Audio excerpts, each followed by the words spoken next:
In my past life as a soccer coach, once you win a national championship, everybody wants to come play for you. Really not true. Once you pay them $25,000 a year in scholarships, everybody wants to come play for you. And parents would always come to me and they'd say, okay, my son or my daughter wants to come play at your university. What is it that we have to do? What are you looking for?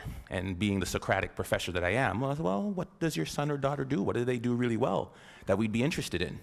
And typically their answers are, well, they've got great vision. They're really good. They can see the entire field.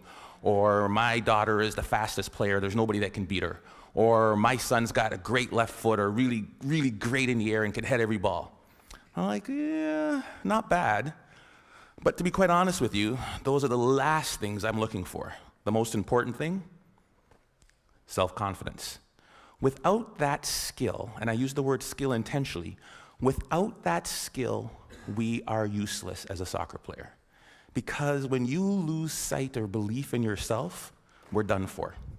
I use the definition of self-confidence to be the ability or the belief to believe in yourself to accomplish any task, no matter the odds, no matter the difficulty, no matter the adversity. The belief that you can accomplish it, self-confidence. Some of you are saying, great, I don't have it, I'm so shy, I'll never do good. And you start to drag all the way down here. But I use the word skill because I believe it can be trained. And I'll show you a couple of ways in which we do. Hopefully I won't run out of time. I don't use any slides because my speech always goes here, here, or here. So we'll see which way we get to. The easiest way to build self-confidence. There's no magic button. I can't say, hey, this plane is going down. Who can fly it? Put your hand up. I can. I'm confident. Repetition, repetition, repetition. Right?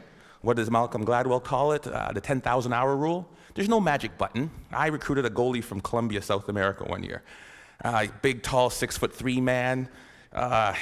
He had hands like stone. I thought he was like Flipper. Every time I throw him the ball, down onto the ground. I was like, oh my God, we're in trouble. Simple solution. Get to the wall, kick a ball against the wall and catch it. Kick the ball against the wall and catch it. His goal was 350 a day for 8 months. He came back, his hands were calloused, the moisture on his hands were literally gone. He is now playing in Europe. Magic? No. Repetition, repetition, repetition. The problem is we expect to be self-confident, but we can't be unless the skill or the task we're doing is not novel, is not new to us. We want to be in a situation where we've had so much pressure in that, and what I mean, because pressure builds diamonds, we want to be in a situation where, hey, I've done this 1,000 times. I did my speech, and I practiced in front of the mirror. Hey, I'm sounding good. And then I went in front of my kids and my wife. I was like, oh gosh, I got a little nervous. And then I get in front of Glenn Gould. Oh my goodness, I'm a little more nervous. By the time I get to the ACG, where 2,500 people, can't say any more, right? 2,500 people, where 2,500 people are there, I won't have a single ounce of nervousness because of my ability to practice, right? Over and over and over again.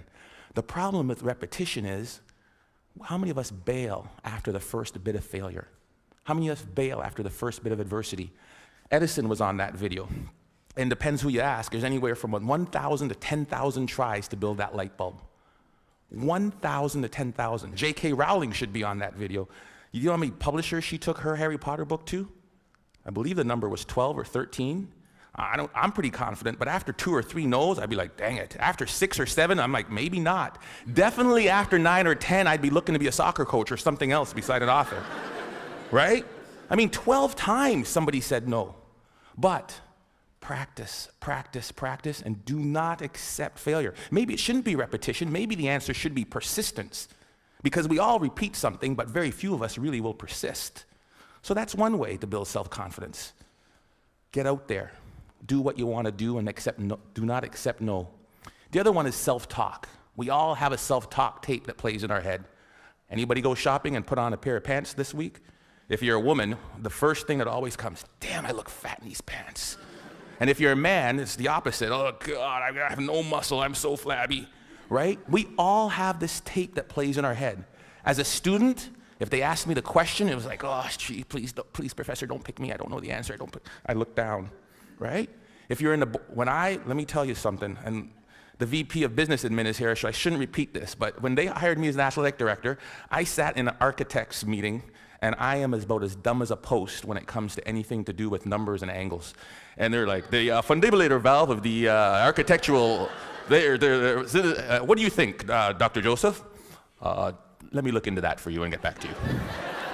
Right? I was saying, oh, God, please don't ask me. Please don't ask me. We all have this negative self-talk that goes in our head. Guess what?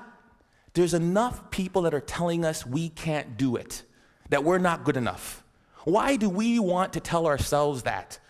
We know for a fact that thoughts influence actions. We saw it there with the video Dr. Levy showed.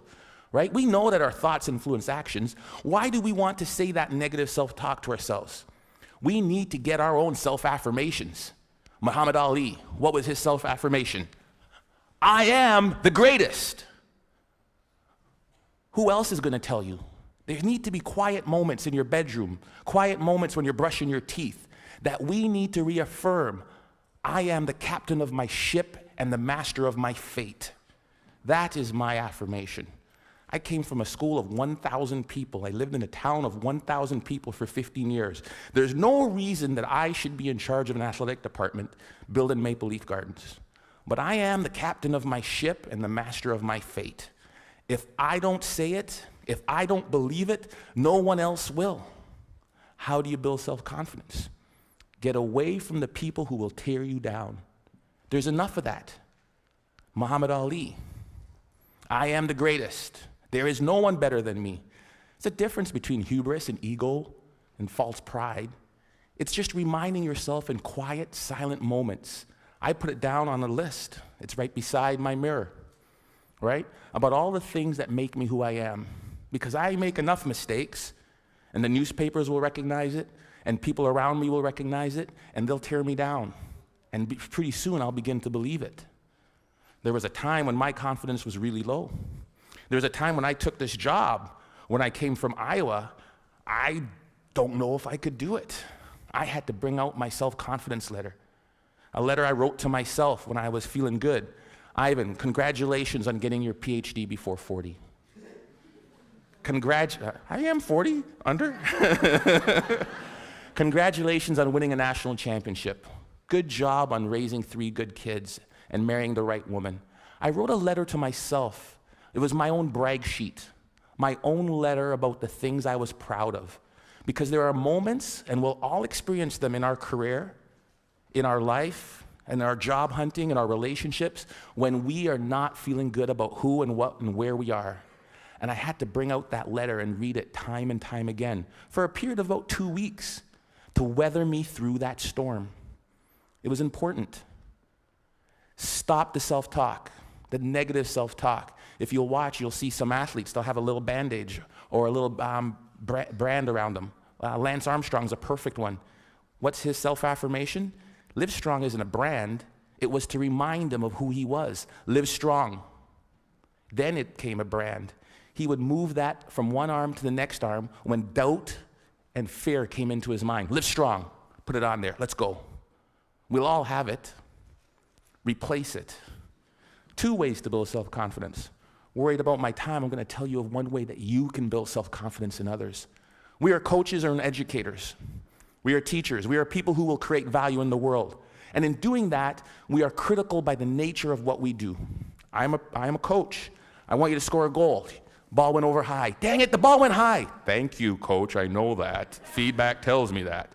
So what do? I need you to put your elbow or here. I need you to put your knee over the ball. I need you to follow through. Boom, land, great. Notice I never made it as a professional. What can we do?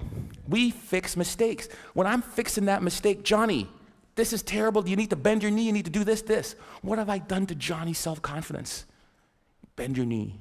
Think of this. Think of this. Next thing you know, Johnny's crushed. Ignore what Johnny does wrong and find Bob or Sally or Frida over here. Great goal, Frida. I loved how you kept your knee low, you followed through, and you landed like this. Great job. Johnny, oh, great. Johnny's not demoralized. His confidence isn't shot. And what I've done is I've built up Frida's. Imagine how we could change the way we parented kids. Instead of, get that glass off the counter, what's wrong with you? If we catch them while they're good. Great job. Great job. Thank you, Alice, for taking your glass to the counter. It sounds simple, but we forget about it. Or as educators, or somebody as a team, if we manage to praise the positive behavior that we wanted to reinforce. We forget it. It sounds so simple. Catch them when they're good. We forget it. It's simple. Here's what they did. There was a study in Kansas that did this. They did video, and we all do video, and we showed the video of them doing the run of the play. This goal happened because the basket wasn't protected. We didn't rotate here right. We needed to do this and then to cover the slot. And if that's the baseline, improvement of the Kansas State team went like this. Then they said they ignored all of that, and they just showed them the times they did it right. The times they did it perfect, that presented no goals, spoke to the same points, improvement went like that. It changed and revolutionized the way we as coaches interact with our student athletes. We can apply that to the business world. We can apply that to our student group works. We can apply that to our management teams easily. Catch them when they're good. Last and certainly not least, my son is really good at this. Self-confident people interpret feedback the way they choose to. I asked my son, who is by the far terrible, terrible athlete, gets it from his dad. The games, they win 5-0. How was the game? Oh, great, I scored 3 goals, I got 2 assists. I'm like, I did not see him touch the puck. But he has his own perception of how he did. I love it, right? I'm that guy. I'm like, I remember when I was taking when I met my wife, it was in the Commons. Polly, would you like to go to the movies? Ladies, dingle, dingle, dingle. And she goes, no. I ask her again, because I think that she just hasn't seen me in the right light. Maybe that's not the wrong shirt on, right? Because I'm interpreting that the way I want to interpret it. Finally, I ask her out again. She gives me this one comment, right? Or she sent it through her friend, because that's the way you did it back then. She wouldn't date you unless it was the last person on Earth, the hell was freezing over, there was a small chance we had to save the planet Earth. Some people's like, there's no chance. I'm like, you're saying there's a chance. Right? Because that's how I'm going to interpret it. If I could give you one thing to take from this, it is, no one will believe in you unless you do. Listen to the words of that video.